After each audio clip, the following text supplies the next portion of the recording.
জাহেরের মুন্সিগঞ্জের জাহেরের প্রশ্নটা ছিল সবে কদর এইটা ইসলামী মতবাদের একটা সংস্কৃতি। এই সংস্কৃতিটা কেন 27তম দিনে পালন করা হয়, আগে পরে হয় না কেন? আর এর সঙ্গে আমাদের ফিরোজপুরের বাবু শিকদারের সম্পর্ক কোশ্চেন ছিল কেন এটা, না এটার গুরুত্ব কি? ইসলামী মতবাদে এই 27তম রজনীর গুরুত্বটা কি? ইসলামী সংস্কৃতিতে এটাকে কেন রমজান মাসে 27তম রজনীতে সেট করা হয়েছে? আসলে বিষয় এই আজকার এই প্রশ্নের সাথে পবিত্র কোরআন মাজিদে একটা সূরা পার্টিকুলার ভাবে আছে, সেই সূরাটার নাম হলো সূরা কদর। এই কদর শব্দের অর্থ হলো সম্মানিত, শ্রদ্ধেয়। কদর মানে শক্তিশালী। সূরাটায় বলা হয়েছে যে ইন্না আনজালনাহু ফি লাইলাতুল কদর, নিশ্চয় উহাকে বা তাকে, সেটিকে, সেই বস্তুকে অবতীর্ণ করা হয়েছে একটি দীর্ঘ সময়। কিন্তু আমাদের প্রচলিত যতগুলো অনুবাদ আছে সেই সব অনুবাদে বলা হয়েছে একটি সম্মানিত রজনী। ওরা একটা জিনিস কেন বুঝলো না, আপনারা যদি লক্ষ্য করেন, এই যে এইটা হলো বাংলা একাডেমির কর্তৃক প্রকাশিত আরবি বাংলা অভিধান। আরবি বাংলা অভিধানে লাইলাতুল শব্দের অর্থ লেখা আছে দীর্ঘ সময়। যাদের অবিশ্বাস হয় আপনারা দয়া করে এই অভিধানটি বের করে দেখুন। পরিষ্কার ভাবে বলা আছে লাইলাতুল শব্দের অর্থ হলো দীর্ঘ সময়, আর এটা দীর্ঘ সময়ই হবে। পরবর্তী যে শ্লোকগুলো আছে বা মন্ত্রগুলো আছে সেগুলো বললে আরো ক্লিয়ার হবে। ইয়াকে আমরা অবতীর্ণ করেছি একটি সম্মানিত, একটি দীর্ঘ সময়। ওমা আদরাকা মা লাইলাতুল কদর, আপনি কি জানেন যে ওই দীর্ঘ সময়টা কতটুকু? একটা কোশ্চেন করা হচ্ছে আর একটা উত্তর দেওয়া হচ্ছে। তারপরে বলছে যে লাইলাতুল কদরি খায়রুম মিন আলফি শাহর, আর সেই দীর্ঘ সময়টা 1000 মাসের কিছু বেশি।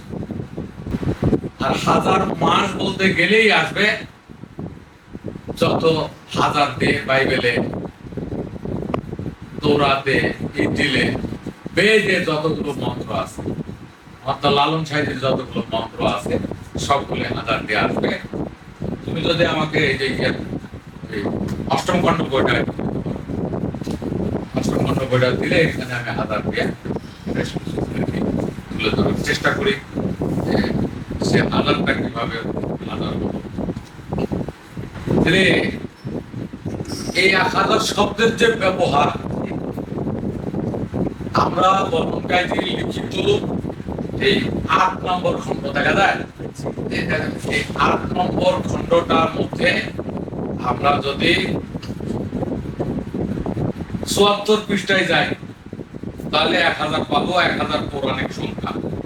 এর ভিতরে 1000 যে ব্যবহার আছে, এখানে ব্যবহারগুলো আছে হাজার হাজার অক্ষ, হাজার অক্ষর, হাজার অঙ্কুশ, হাজার অনুচর, হাজার অন্ন, হাজার অপরাধ, হাজার অব্জ, হাজার অভিলাষ, এমনি ভাবে হাজারের অনেক ব্যবহার মহাগ্রন্থগুলোর ভিতরে আছে। তার মধ্যে কি কি উদ্ধৃতি আছে সংক্ষিপ্ত ভাবে 2-3টা উদ্ধৃতি আমরা তুলে ধরার চেষ্টা করি। যেমন মহাগ্রন্থ বেদের মধ্যে আছে, হে বলুন আমাদের সে শক্ষ কোথায় হয়েছিল? পূর্বকালে যে হিংসারহিত শক্ষ ছিল তাই সেবা করছি।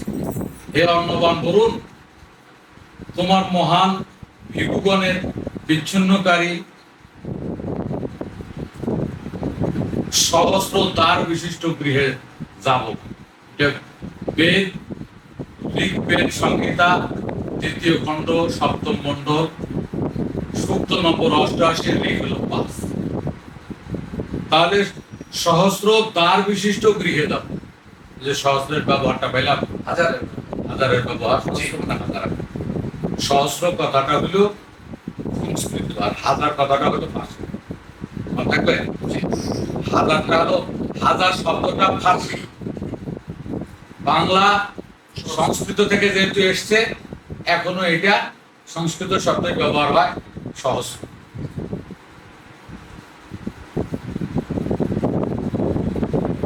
ঋগ্বেদে আরো ব্যবহার আছে, কোরআন মাজিদের ব্যবহারটা গেল। এইবার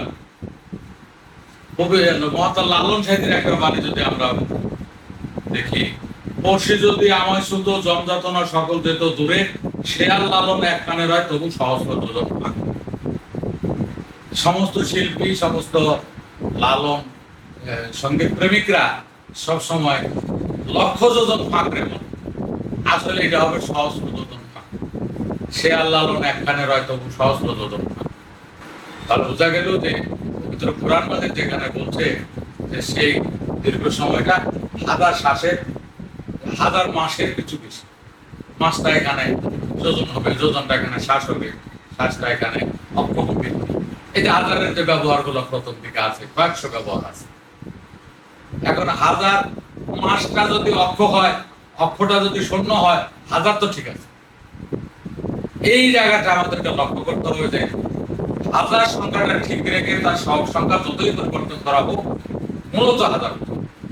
তারপরে মহাদেবান বলনকে, মহাত্মা শব্দটা আমরা ব্যবহার করছি এটা লালন, আর মহাদেবান শব্দটা আমরা ব্যবহার করবো এটা হলো বলনকারী।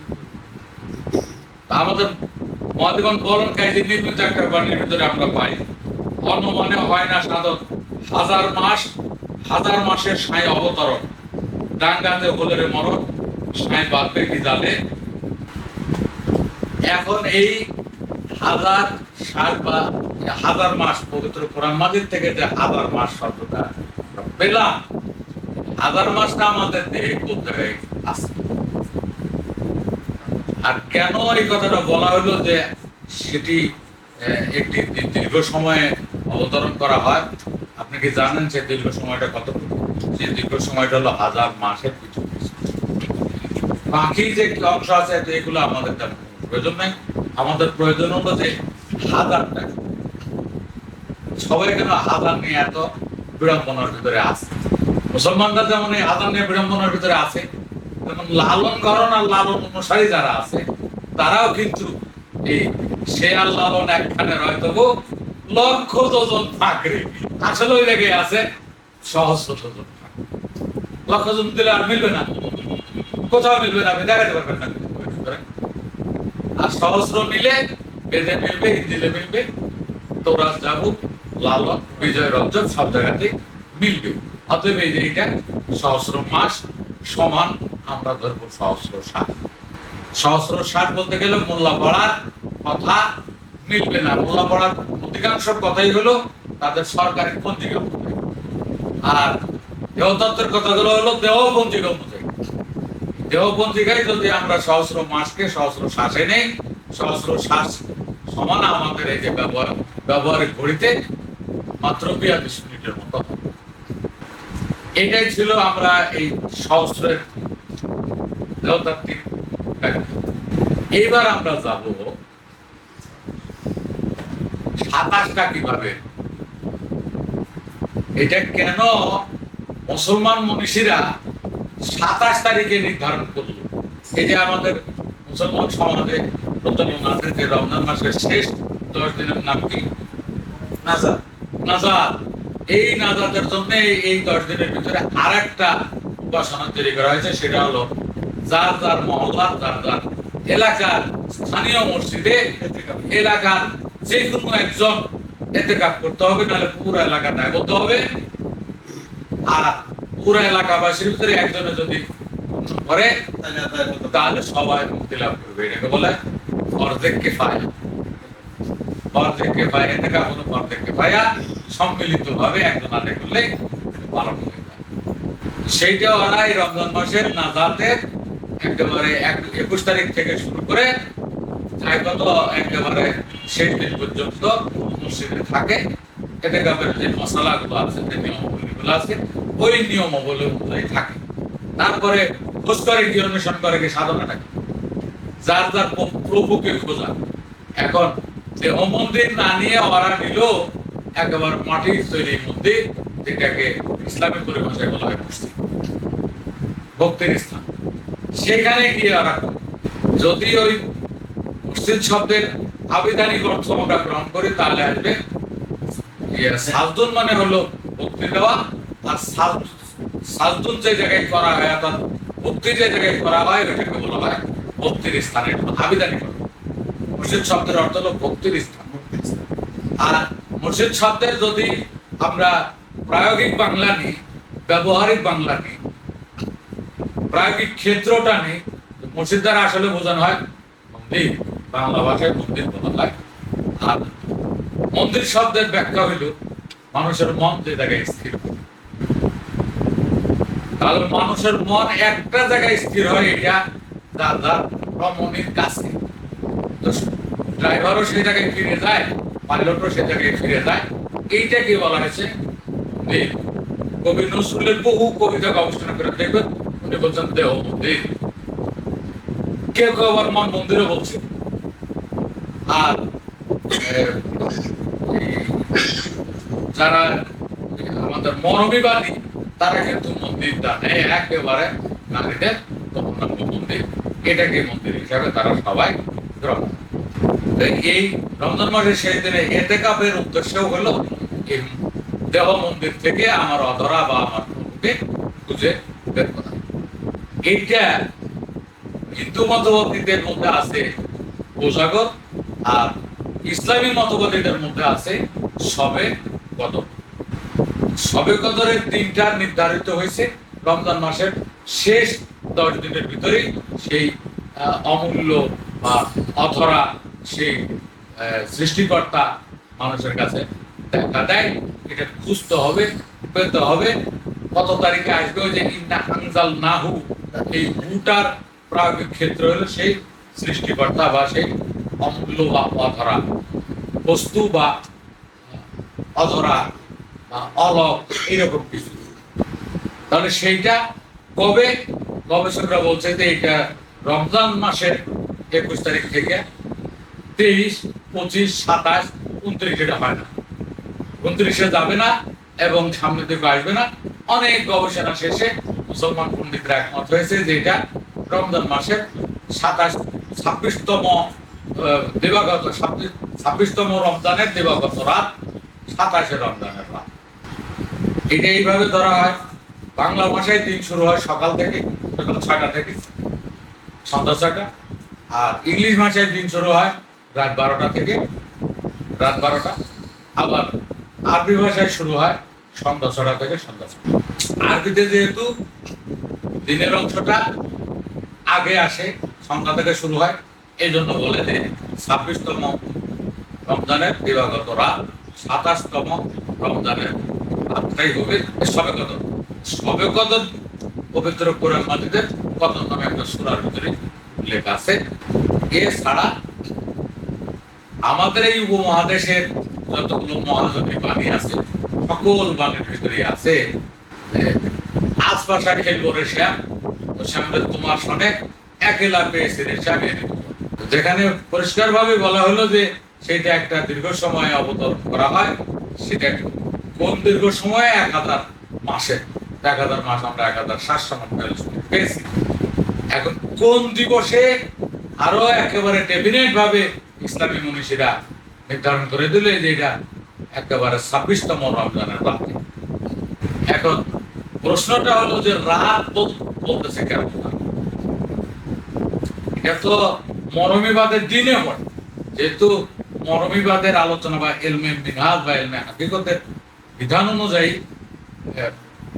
রমণীদের পবিত্র কালে, রজস্বলা রমণীদের পবিত্র কালে প্রথম তারিখ থেকে 27তম তারিখ পর্যন্ত থাকে শরীর পবিত্র। এ সময়ের ভিতরে তার সাথে মৈথুনের জন্য একত্রিত হওয়া যাবে, আর রজকাল 3 দিন বা 3.5 দিনে মৈথুনের জন্য একত্র হওয়া যাবে না। সেটাকে বলা হয় মরণবাদের রাত, রজকালকে বলা হয় রাত, আর পবিত্র কালের 27 দিনকে বলা হয় দিন। তাহলে তো সবে কদর এটা দিনেই হওয়া উচিত ছিল, রাতে হলো কেন? এর সঙ্গে রিলেটেড না। তাহলে এই রাতটা এই রাত ব্যাপারে আমরা যতদূর গবেষণা করে দেখেছি যে 3 ধরনের রাত সাধারণত পবিত্র কোরআন মাজিদ থেকেই পাওয়া যায়। যেমন বলা হয়েছে যে তোমাদের গণনার 1000 বছর প্রভুর একদিন। দিন যদি 1000 বছরের হয়তো রাত হতো 1000 বছরের দিন, কম বেশি।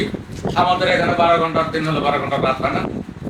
প্রভু যদি বলে যে তোমাদের গণনার 1000 বছর প্রভুর একদিন, তাহলে তোমাদের গণনার 1000 বছর প্রভুর এক রাত হবে, এই একটা। আবার 24 ঘন্টা একটা দিন রাত আন্নিকোত্রী এবং বার্ষিকোত্রীর কারণে তো হতেই আছে। দুইটা মরমিবাদ অনুসারে দেখা যায় যে 3.5 দিনে এক রাত আর 27 দিনে একদিন। এরপরে যখন রমজানের অন্যান্য আয়াতগুলো, অন্যান্য শ্লোকগুলো নিয়ে আমরা গবেষণা করতে যাব, সেখানে পাওয়া যাবে 10 রাত্রির একটা আলোচনা। আপনার এরকম 10 রাত্রির আলোচনা যখনই আমরা যাব, তখন পরিষ্কার ভাবে এটা হবে যে রজস্বলা রমণীর পবিত্র কালের শেষের প্রহর, যেটাকে আমরা বলি অর্জমা, তারপরে রজ যখন চলে ওই প্রহরকে বলা হয় শ্রাবণ্য। তারপরে যে প্রহরটা আসে পবিত্র কালের প্রথম প্রহর, এটাকে বলে মূষা। তাহলে অর্জমা, শ্রাবণ্য, মূষা, এই 3টে প্রহর মিলে একটা রাত, 10 দিনের রাত, 10 রাত, 10 দিন হয়। এর মধ্যে এই কদরটা পড়ে। এই ক্ষেত্রেই শুধু বলা হয়েছে যে রাত, সেই 26তম রমজানের দিবাগত রাত, এটা বলা হয়েছে। এটা মোল্লা পড়ার কথা, এটা সরকারি পঞ্জিকার কথা। মূলত বিষয়টা মরমিবাদ অনুসারে প্রতি বছরের প্রতি মাসে মাসেই ঘটনাটা ঘটছে, যেটা সরকারি পঞ্জিকা অনুযায়ী ওরা বছরে একদিন নির্ধারণ করছে, সেটা 26 রমজানের দিন। আসলে এটা প্রতি মাসে মাসেই হচ্ছে, আগে পরে না যে কোনো মাসে নাই এমন না। রজস্বলা রমণে প্রতি মাসে মাসেই এই সবে কদরের যে অনুষ্ঠানটা, এটা আসতেছে এবং যাচ্ছে। কমপ্লিটলি সরকারি পঞ্জিকা অনুযায়ী বছরে একদিন, আর দেওয়া পঞ্জিকা অনুযায়ী বছরে 12 দিন। এই সবে কদরটা বা এই প্রভুকে অন্বেষণ করার সময়টা আসতেছে। সেই অনুযায়ী এতেকাপ ওরা বছরে একদিন করতেছে। যদি এলমে হাকিকতে হয়, এটাও বছরে 12টা। আর প্রভুকে খোঁজ করতে হয় মাত্র 3 দিন, সেটা 26 দিবস, 25, 26, 27। এই 3 দিন, মাসের 3 দিন হলো বছরে 36 দিন। এই 36 দিনের উপরে অনেক আলোচনা। যেমন বছরে 36 দিনে প্রভু এসে ধামাল করে, দেখ যমুনার পাড়ে মানুষ নাম লিখে, এরকম কথা আছে না? সব মিলে প্রতি মাসে এই 3 দিন করে প্রভুকে অন্বেষণ করার সময় মরমী সাধকদের জীবনে আসে। আর যারা সরকারি রোজা পালন করে, তাদের জীবনে বছরে একদিন এই সময়টা আসে, যার আমি আমার প্রভুকে দেখার চেষ্টা করব। সেটা ইতিকাফের মাধ্যমে হোক, অথবা সবে কদরের রাত্রে, সবে কদরের যে বিধিবিধানগুলো আছে, এই উপাসনাগুলো করি। উদ্দেশ্য একটাই, যার যার প্রভুর সঙ্গে দর্শন লাভ। দেহপঞ্জিকা অনুযায়ী এক ধরনের মাসালা সমাধান আছে, আর সরকারি পঞ্জিকা অনুযায়ী আরেক ধরনের মাসালা, আরেক ধরনের সমাধান আছে। আমরা সবাইকে অনুরোধ করব, যারা মরমিবাদী, তারা যার যার গুরুর কাছ থেকে এই বিষয়গুলো নিখুঁতভাবে জেনে নিয়ে প্রভুর সন্ধান করবে। আর যারা শরীয়তবাদী, তারা যার যার হুজুরের কাছ থেকে জানবে, জানার পরে সবে কদরের যে আনুষ্ঠানিকতাগুলো আছে, নকল, নামাজ, এই মিলাদ, এইগুলো তারা অংশগ্রহণ করে। তো পরিশেষে আমরা বলবো যে ইলমে শরীয়তের যে বিষয়গুলো, ওই বিষয়গুলো হলো একেবারে ইলমে হাকিকতের যে সাধনগুলো, ওই সাধনগুলো ট্রেনিং পিরিয়ড বা ট্রেনিং, এই ট্রেনিংটা শেষ করে হাকিকতে গিয়ে যাতে সবে কদরের প্রকৃত বিষয়বস্তুগুলো সচক্ষে দেখা, একেবারে চাক্ষুষ বিশ্বাস আনা, এইগুলো করেন। সংক্ষিপ্তভাবে আমি আলোচনা এখানে শেষ করি। Thanks for watching. Lots of love.